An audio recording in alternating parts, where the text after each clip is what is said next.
Hallelujah. Father, we thank you again.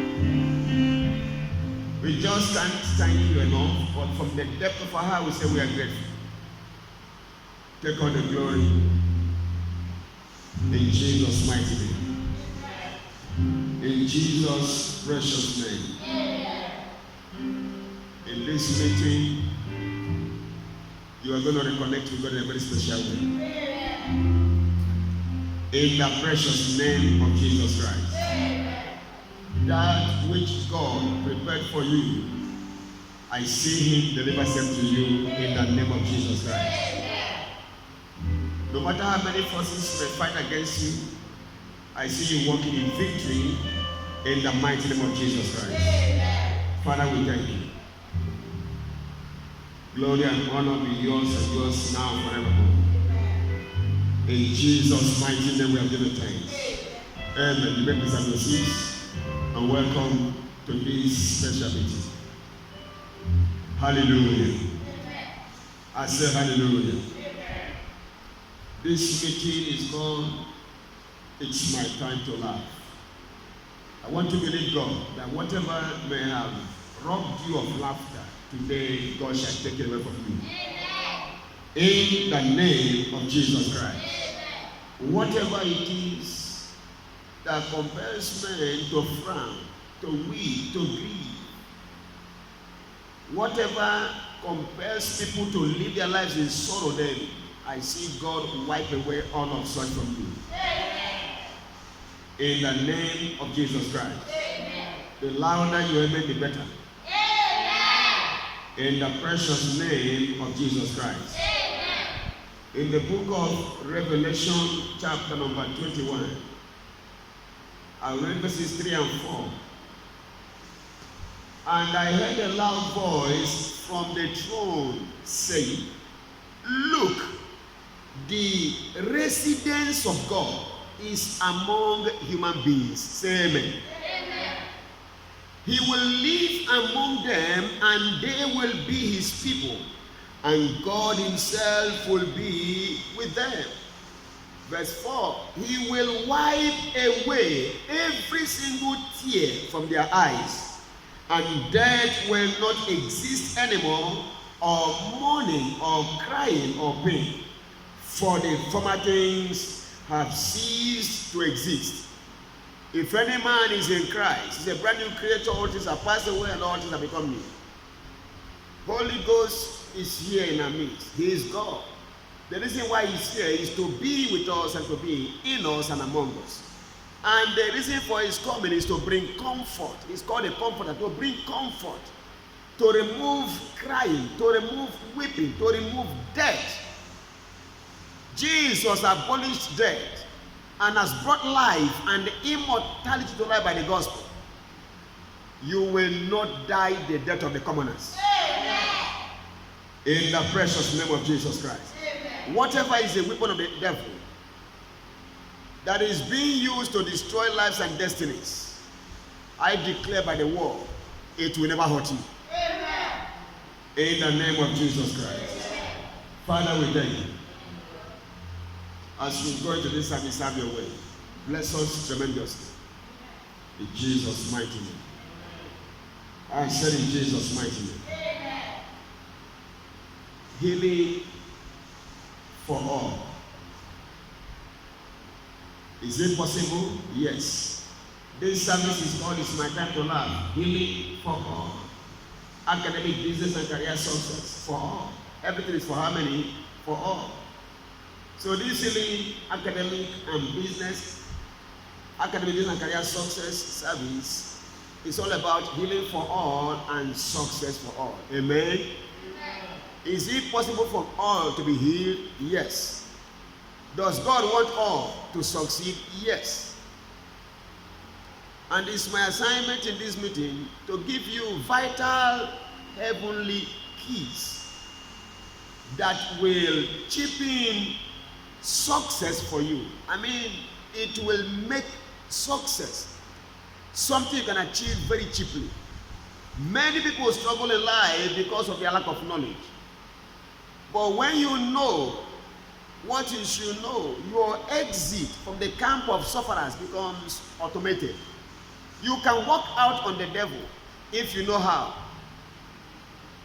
You can walk out on any trap if you know how. It is in vain that people set trap for a bird flying. It's in vain. There are things you will know that will make you like a flying bird, that no trap set for you by anybody on earth can ever catch you. That is what we are here to talk about. And I pray to God that God will open your eyes to see, and your ears to hear, and your heart to receive. For I see a new dawn upon us in Jesus' name. Amen. Healing for all. I take my text again from the book of Matthew, Matthew chapter 15. The book of Matthew, chapter number 15. Healing is for all. It is a plan of God for everyone who is sick to be healed. And as I say usually, I want to say it again, until you are healthy, you are not successful. Don't forget that statement. Until you are healthy, you are a failure. Until you are healthy, listen, you are still a victim under the wicked oppression of the devil. There are many people who have some money in their pocket, but they are sick. They are failures. There are people who are professors in various fields of study, but they are deeply sick. Every little opportunity, they are flying to India, to UK, to America for medical treatment. They are failures. It is not the will of God for any human being to be sick. And sometimes I am unhappy when I see particularly Christians who should know better, walking every day struggling to be free from sickness. It's an error. I pray to God that this word going forth will reach everyone who may be struggling with any kind of sickness or disease, for they will be free as they hear and believe in Jesus' name. Amen. Matthew chapter number 15. The Gospel of Matthew chapter 15. Are you there? Are you there? Some are not there yet. I want you to open Matthew chapter 15. I'll read from verse 29. When he left there, Jesus went along the Sea of Galilee. Then he went up a mountain. He went up a mountain. It was deliberate. He left where he was, went along the Sea of Galilee. He could have stopped there, but the Bible says then he went up a mountain where he sat down. Not a hill. God does not lie. Why would God climb the mountain? He was putting a test for people to pass to be healed.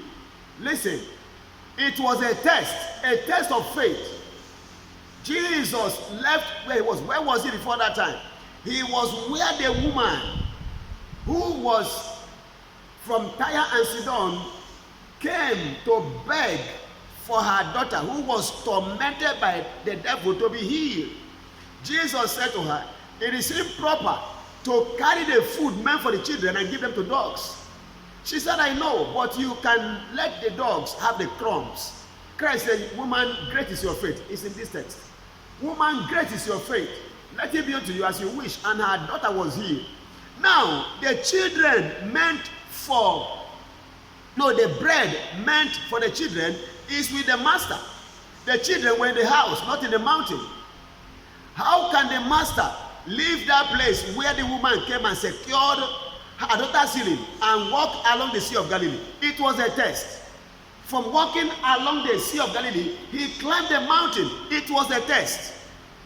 The woman came from Tyre and Sidon. She got it. The people of God were in the town. They didn't get it. Look at what happened next. If God can show you what I'm trying to show you today, you will be free. Many people are struggling to be free from sickness, but they are paying no price. You are eager to be free, but you are going to India, going to Pakistan, going to Saudi Arabia. You are going to anywhere you hear, there are people who can help your body. You are wasting your time. Verse 30. Then As he climbed up a mountain and sat down, then large crowds came to him. He was in the house, they didn't come. But when they saw that the woman from Tyre and Sidon came and took her daughter's healing, they now believed that something can happen to set them free from their ailments. When they heard that Jesus had gone to the mountain and they saw, they went and climbed the same mountain. Then large crowds came to him, bringing with them lame, blind, crippled, mute or dumb, and many others. They laid them at his feet, and he healed them. They laid them at his feet, and he healed them. When he saw their faith in climbing the mountain, there was no preaching. They began to heal. And Jesus spent the next 3 days healing in this chapter. 3 days solid. Verse 31. As a result, the crowd was amazed when they saw the mute speaking, the crippled healthy, the lame walking, the blind seeing, and those who were maimed or people with missing parts. God gave them brand new parts. When they saw it, they praised the God of Israel. Verse 32 finally. Then Jesus called the disciples and said, I have compassion on the crowd, because they have already been here with me 3 days. Praise, praise, praise. They have already been here with me in this mountain 3 days. In the night, they were there. In the morning, they were there. In the noon, they were there. At dusk, they were there. At dawn, they were there. He said, these people they have been with me already for 3 days. Can God lie? Never. The word of God is true. This is the truth. They have been with me 3 days. They have been with me 3 days. They had to forget about their business. They had to forget about their career, their profession. They have been with me 3 days.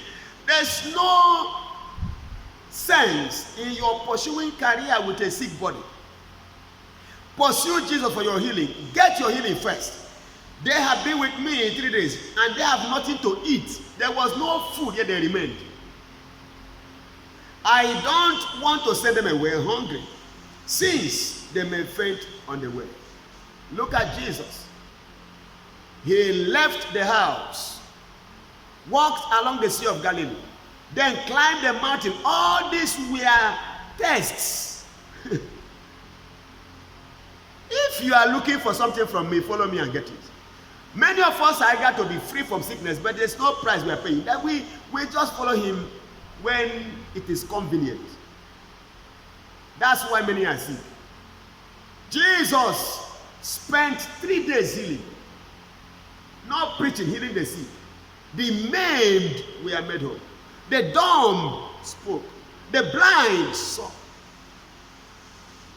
Everyone that came to that mountain got healed. Not one was sent back home sick.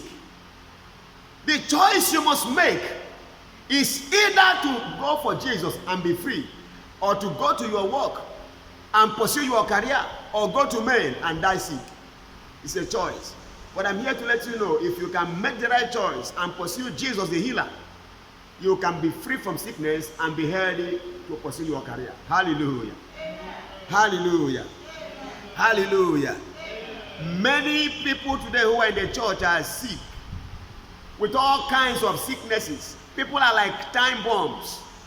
They're only waiting to explode. Satan has packaged in them wicked, evil diseases. And if they don't watch it, there will be an explosion. If it explodes, they die. That's the end of it. But you can pursue Jesus Christ with all of your heart. You can climb the mountain.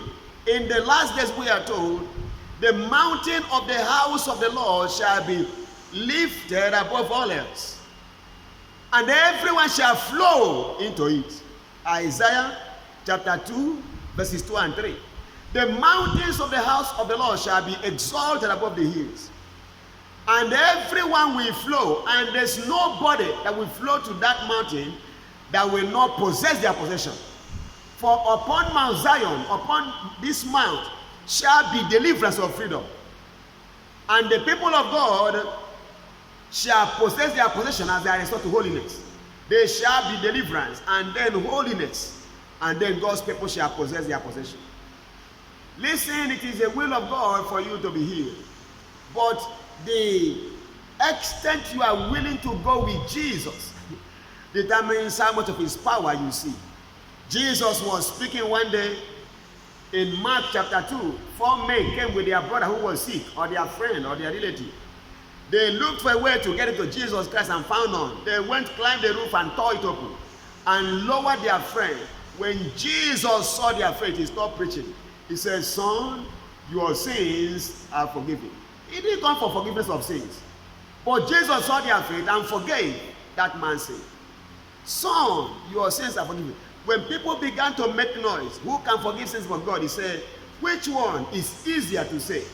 To say your sins are forgiven you, or to say you are healed? That you may know that the Son of Man has power on earth to forgive sins and heal the sick. He said to the man, rise up. No prayer, no preaching.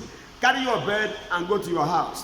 While they were watching, the power of God through the word went into that man's body, lifted him up, took him back home. This word coming your way will take you up. Oh, you are not here. Every word from God is full of power. Full of power to destroy every yoke of sickness and lift you up on your feet. He says, son, get up, carry your bed and go home. And he got up, jolted by the word of God, lifted by the word of God, picked his bed and walked away. And many others who were sick were there. If you look at the book of Luke 5:17-26, the same account, the power of God was present to heal them. Verse 17, the power of God was present to heal them, but they left with their sicknesses. Instead of looking for a way out, they were looking for a way to catch Jesus. Look at him, look at his big mouth, look at his big nose. Who does he think he is? How can he talk to us like that? They were looking for a way to catch him, to entrap him, to kill him. But you are sick. Most of them died without being healed. You have come. This meeting is ordained for you. I don't care what you carry in your body. If it is not planted by God, I've been given enough power to stop sickness in your body. If you don't believe, it doesn't matter. If you believe, well, for your good. But the power is in me and I carry it, whether you like it or not, it's material. My prayer for you is that you will believe and receive. In the precious name of Jesus Christ. Healing is available for all. Luke, the book of Luke chapter 4. Luke chapter 4. Just one verse, verse 40. The Bible says, as the sun was setting, just like today, as evening was approaching, all those who had any relatives sick with various diseases, they brought them to Jesus. Not they, from their hospitals, they brought them. From their homes, they brought them. From their clinics, they brought them. From their mad house centers of mad homes, they brought them. They went everywhere and brought their sick relatives. All the people who had any relatives sick with various diseases, they brought them to Jesus that evening. He placed his hands on every one of them and healed them. It's available for all. But what you do with respect to Jesus determines what you see. They couldn't have brought their sick people to Christ if they didn't believe in Jesus. Many of us don't believe in Christ. No. Some believe in herbalists. Some believe in occultic men and women. Some believe in those who have wicked spirits to do what they call exorcism. Some believe in medical doctors with their knowledge and training. But very few today in the church believe in Jesus for healing. And it shows. There's nothing new under the sun. Dr. Luke lived within this period. The Bible says the woman with the issue of blood suffered many things in the hands of physicians, plural. There were doctors that lived there. They were there. But they left all their doctors and took all their sick relatives from the doctors. Just like the woman left all her doctors and went to Jesus. Many of us still cherish our doctors more than we cherish Jesus. That's why they are sick. Because God has said his glory, he can never share with another man. He will never share his glory with your medicine, with graven images. Never. Never. Until you love Jesus, believe his word, believe in the price he has paid to free you from every sin and every sickness, and you can share your testimony of what he has done for you, trust him to heal you, you are wasting your time. They overcame in heaven by the blood of the Lamb that is available for us today and to us. By the word of their testimony, their confession, by his stripes I am healed. That's how they overcame. For instance, by his stripes I am healed. They maintained their confession and they refused to bow to the pressure of going to doctors for drugs. They refused. They loved not their lives to the point of death. If we are challenged, I've been challenged quite often. But I refuse to budge. I don't bow. I say the word. I may be shivering, but I'm saying the word. I can't take drugs because of sickness. It's not possible. You need to understand that the blood Christ shed was shed to free from sickness and disease. If you believe it, confess it. By his stripes, I have been healed. Jesus bore my sins. I can't bear it anymore. I preached a message within the week that paying for healing is illegal. Satan is robbing the church. If you cannot pay for sin, as a Christian, don't join unbelievers to pay for sickness, to pay for healing. Don't join them. Many of us are spending God's money given to us for his work, making richer and richer Satan and his children. Paying for healing is illegal. It is robbery. But the devil is robbing people who are ignorant. If you can pay the price, imagine how much a man will spend from here to India. Take that money as a seed and go to a good servant of God and say, sir, I know that God says, if you receive anyone I've sent, these little ones that people despise, if you receive anyone I've sent in my name and give him what to eat, he is to heal you first. Luke 10 verse 9, that's a word. If you give them, because a laborer is worthy of his hire, verse 7. If you receive them, that means pay for their accommodation. That's the meaning. Receive them into your house. It means house them. If they are not in your house, keep them in a good hotel or pay for their accommodation. That's all. Take the money and give them to eat and pay their bill, their accommodation bill. Simple. Jesus said they will heal you. Simple. If you enter into any house, Luke 10 verse 5, and they receive you, he said when you enter, say to them, peace be to this house. That's the first thing. That means stop all the works of the devil against that house. Into any house you enter and they receive you, first say, peace be to this house. If the son of man who is there is a man of peace, let your peace remain. So we carry peace. If they don't receive you, carry your peace and go away. I can take your peace from you because I carry it. He said, if they receive you, stay in that house, eating and drinking such things as they give you. Verse 7. Why? For the laborer is worthy of his hire. In any place you enter and they receive you, stay there, eating what they give you. Once you eat their food, verse 9, heal the sick that are there. So if they feed you and house you, they are qualified. Instead of going to India, take money and look for one of these people they despise. You know he has a genuine calling, forget it. They carry power. Go to them, give to them. Give to them first and watch and see what God will do if God is still alive. Give them what to eat, keep them in your house. That means feed them and pay their bills. That's all. They come with one cloth, not change of clothes. He said carry no clothes. So clothes, if they stay there 1 month, they don't need to wear one cloth. If you can, give them clothes. Buy them clothes. That's all.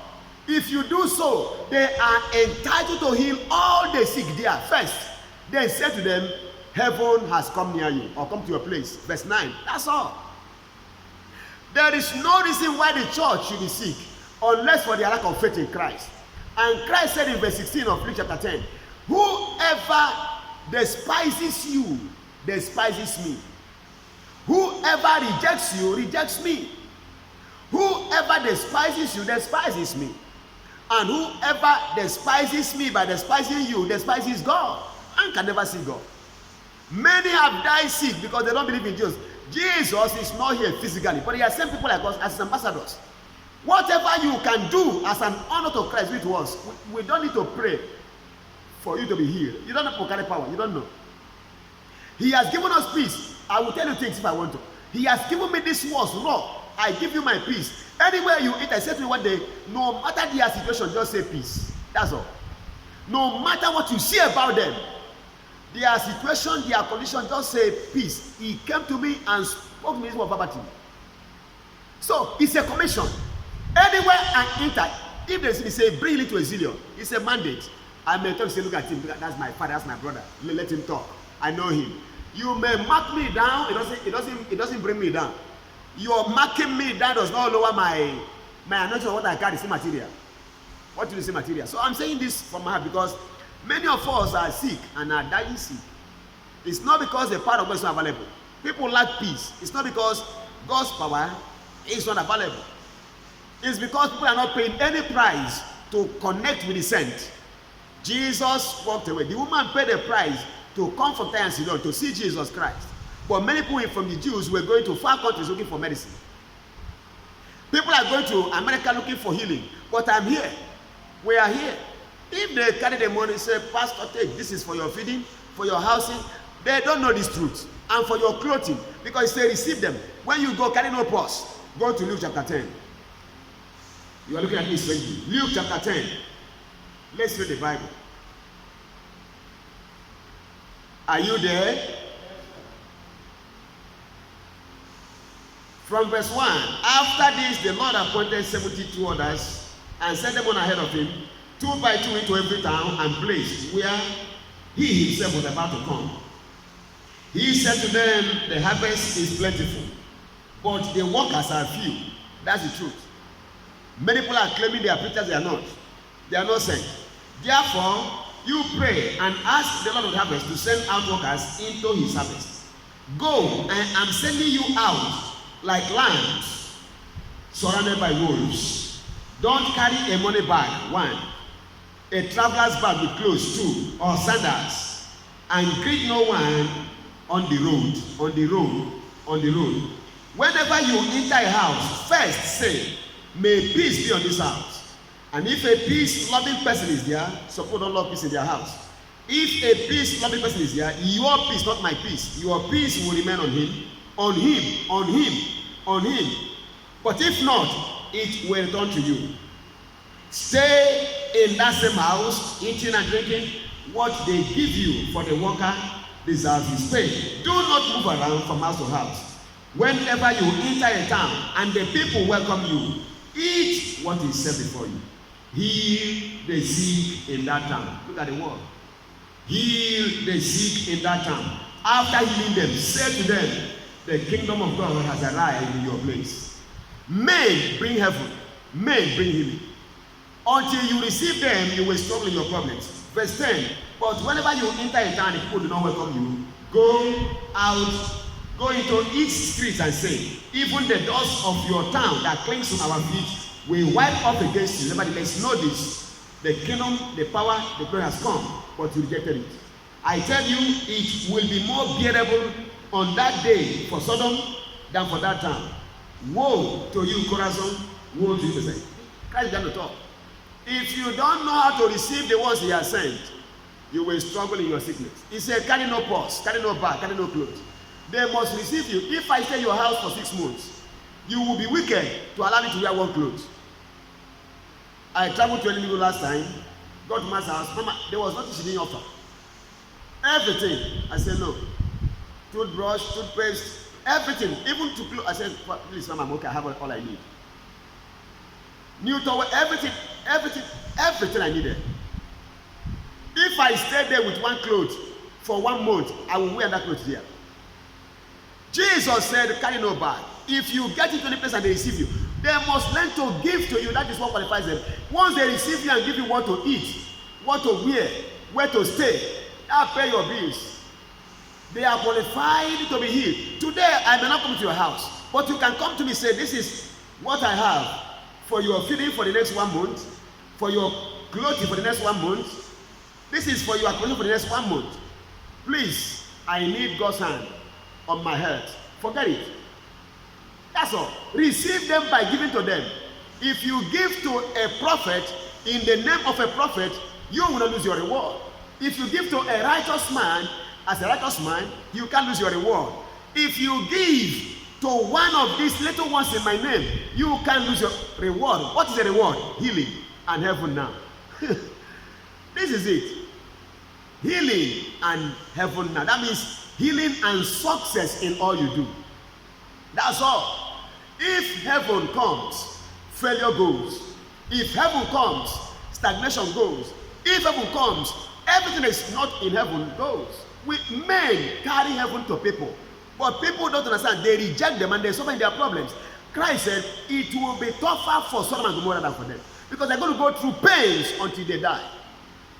For rejecting those he has sent. This is where many people are. That's why I keep shouting as I say, please, learn how to honor God. Receive those he has sent. Whether your husband or your father or your brother or your sister, don't let familiarity bring contempt. Aaron and Moses tried to look down on Aaron and Miriam, rather. Tried to look down on Moses, they suffered. Joseph's brethren hated him, they suffered. David's brothers hated him, they paid price before they bowed. You can never undo anyone God sent. When you try to work against them, you only suffer it. That's the truth. What I'm saying is that you can be free. It depends on the price you are willing to pay. There's a price to pay for freedom. You don't get it cheap. If you are willing to follow Christ, now his anointed men sent to you. If you are willing to follow them, you can be free. I am hammering on this because your success in life begins with your healing and health. Until you are healed and healthy, listen, you are just playing. Success is never in view until you are healed and you are healthy. My prayer for us again is that God will help us in the name of Jesus Christ. God wants you healed. He wants you to receive his servants. That's what I'm trying to tell you this evening. Receive them, welcome them, honor them, give to them. Give to them great gifts. They have the power to bring heaven's peace to you, to bring healing to you, and to bring heaven to you. Tell them, by receiving you, the kingdom of heaven has come. That means glory, power, all they need has come. Freedom from the devil has come. By receiving a man. Verse 16 of that Luke chapter 10, verse 16. It says, whoever, no matter who. Verse 16, look at your Bible. It says, the one who listens to you, listens to me. And the one who rejects you, rejects me. Very simple. And the one who rejects me, rejects God the Father who sent me. So God the Father chose me, sent me, I chose you, I sent you. If they look down on you, they are looking down on me. And you can't look down on him and go up in life. Take it or leave it. That's the truth. That's why I shall say people should, if you understand the wisdom here, you will be free from every challenge. One day, a sister brought her sister to me from Owerri. And she came because she was sick. I said, you don't need to travel this far. It's too long. You know where you came from, there are people who are preachers. Despised, look down, but there are people here sent. If you despise any of these little ones, you lose your reward. If you give them, you get your reward. Say, you will have just gone to look for any man of God. And take money and say, come to my house. Keep the person in the hotel and feed the person for 1 week. Just give food and then pay the bill. That's all. Take it. He or she has come to your house. You can bring the person to your house if you can accommodate the person. The woman of Shunem took Elijah into her house. Elisha. And her barrenness ended. Even though she herself and her husband, both of them were past the age of childbearing, they had a child. By receiving a man of God. Abraham received 3 men he saw passing by his way. And that same day, God said, your wife will conceive. It was not in their budget, but they had it. They didn't plan for that. It happened. Sarah laughed, but God did it. Elijah was received by the woman of Zarephath, by the widow. Not only did God feed her and her family, but when her son died, Elijah brought that child back to life. Mary and Martha received Jesus Christ into their house. Whenever Christ is passing, he will go to their house and stay. Their brother died and was buried. After 4 days, Christ came and brought him back to life. You cannot give to God's servants and lose. Healing becomes an automatic gift to you. First, peace, healing, then the kingdom or heaven.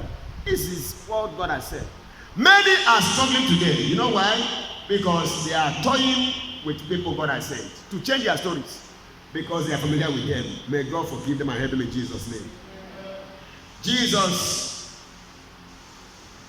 healed everyone they brought to him. Jesus, we are told, is the same yesterday, today, and forever. What he did yesterday, he is doing today. What his messengers did yesterday, his messengers are still doing today, because Jesus is the same yesterday, today, and forever. Where he has not been, he has sent us there. If you can receive us, you can be free. But you can look down them and think you are going on. You are wasting your time. My prayers are going to give you wisdom.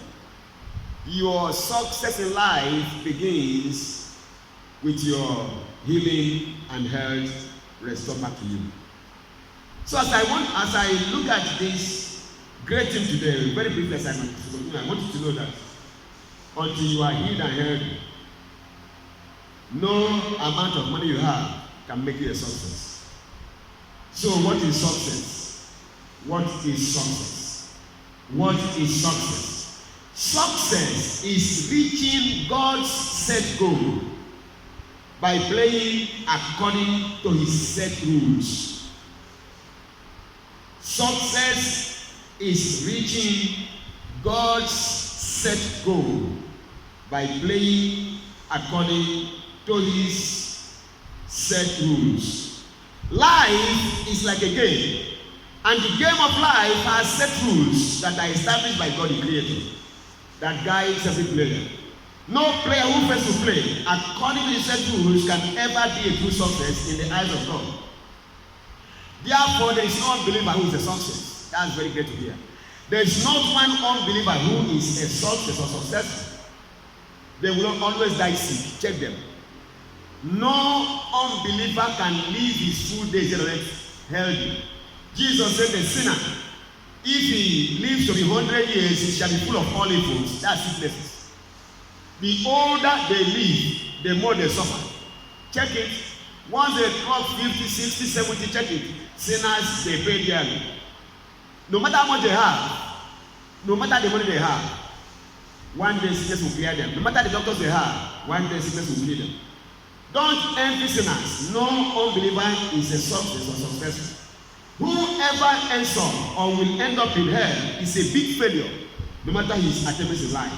We must never mistake personal achievements in life or business or career or ministry for success. You must never mistake that this guy had first class in academics for success. Without Christ, they are not successful. No unbeliever is a success. No unbeliever is successful. Luke chapter 12.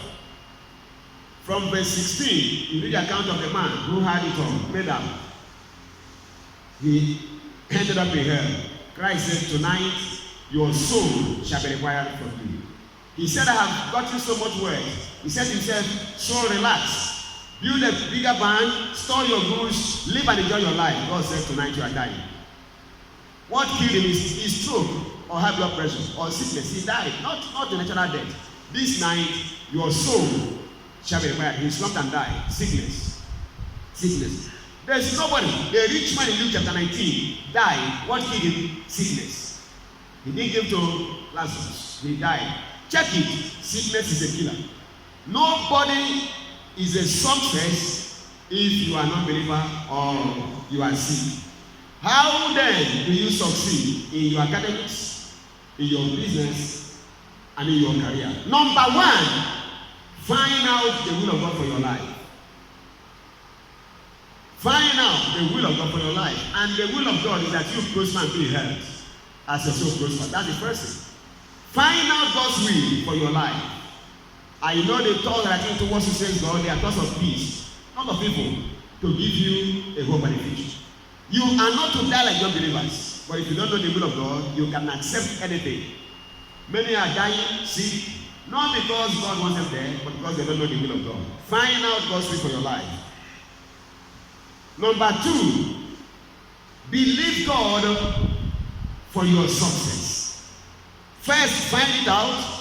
2, believe God for your success. To him that believes, all things are possible. Mark 9, verse 23.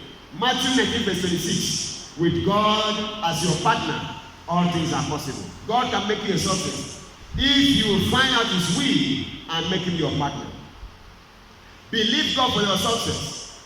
When you believe God for your success, you listen to God and hear what he says. You believe God for your success. You want to trust him to make you a success. So, believe him for your success. Number 3, go to work with God's wisdom. Go to work with God's wisdom. As a student, go to work with God's wisdom. Tell yourself, Proverbs chapter 10, 6 and 7. The blessing of the Lord is upon the head of the just, for the memory of the upright is blessed. That is the wisdom of God. Speak it over your life. Declare, I have the mind of Christ. I can't be afraid of life. That is going to work with the wisdom of God. Now, as you get into school, don't join cults. Don't join bad people. Don't leave the church. Be in every fellowship where you know God can build you up. And when you are doing exams, don't join people to cheat. I am giving you what to do because if you are a student in academics, you must learn to honor God. Daniel said, I can't join others to eat what this king has offered to idols. I will keep my life pure because I know my purity is a qualification I must have to succeed. Sin brings reproach. Sin brings failure.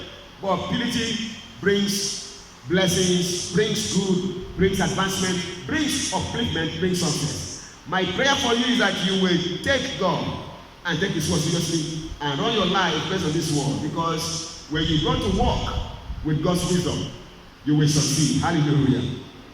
If you are in business, go to business with God's wisdom. Don't cut corners. Don't use the back of the cup to measure garri because the person buying is not looking. Don't inflate the price of materials because you're the only one who has it to sell. Don't rob people.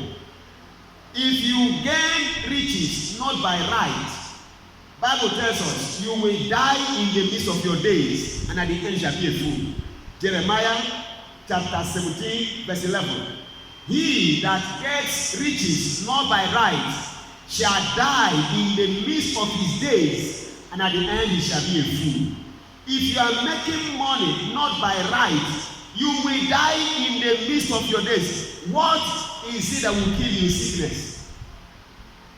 He that gets riches not by right shall die in the midst of his days, and at the end he shall be a fool. The Bible says, just as a partridge sits on an egg and cannot hatch them, so he that gets riches not by right, he shall die in the midst of his days, in the middle of his days, and at the end he shall be a fool. That is what is killing people from this part of the world. They die 30 years, there. 40 years, there. The ones God says should live 100, they die at 50. You know why? Because of getting riches not by right.